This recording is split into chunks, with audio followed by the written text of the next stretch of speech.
કરજણની ધાવડ ચોકડીથી નવા બજાર જવા માટે બ્રિજ ઉતરી નવા બજારમાં જતા રસ્તા પર સામાન્ય વરસાદમાં મસમોટા ખાડાઓ પડી જવા પામ્યા છે, જેને લઈને ખાડાઓમાં પાણી ભરાઈ જતા વાહન ચાલકોને મોટી મુશ્કેલીનો સામનો કરવો પડી રહ્યો છે।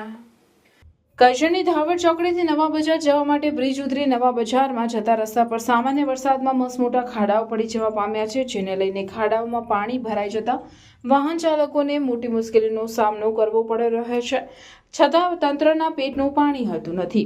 જ્યારે બીજી તરફ કરજણ નેશનલ હાઈવેથી ભારત કોટન થઈને કરજણ નવા બજારને જોડતા રસ્તા પર કરજણ પ્રાંત કચેરી, મામલતદાર કચેરી, ITI તેમજ કરજણ કોર્ટ આવેલી છે, જેથી આમોદ અને પાદરા તરફના વાહનોની અવરજવર વધુ થતી હોય છે। ત્યારે રોડ પર પણ વરસાદનું પાણી ભરાઈ જતા વાહન ચાલકો મુશ્કેલીમાં મુકાઈ રહ્યા હોય વાહન ચાલકોને અકસ્માતનો ભય રહે છે।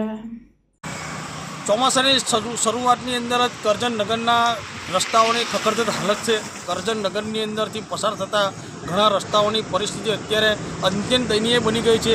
વાહન ચાલકોને, રાહદારીઓને અવરજવરમાં મુશ્કેલી પડી છે। કરજણ તાલુકે તાણું ગામને જોડતો એક તાલુકો છે તથા બીજા અન્ય 3 તાલુકાની જાહેર જનતા કરજણ ખાતે આવતી હોય છે। ખેડૂત વર્ગ હોય, વિદ્યાર્થી વર્ગ હોય, નોકરિયાત વર્ગ હોય। જ્યારે કરજણ તાલુકાની અંદર મહત્ત્વની કચેરી જેમ કે નામદાર કોર્ટ, મામલતદાર કચેરી, નાયબ કલેક્ટર કચેરી એવી વિવિધ કચેરી આવેલી છે તે કરજણ શહેરની અંદર કરજણ નગરના રસ્તાઓ ચોમાસાની શરૂઆતમાં ખખડધજ બન્યા છે।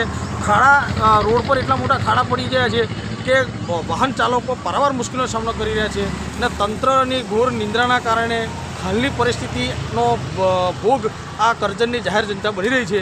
આ મીડિયાના માધ્યમથી તાકીદે તંત્રને વિનંતી છે કે તાકીદે આ રોડની સમારકામ કરવામાં આવે એવી અમારી વિનંતી છે।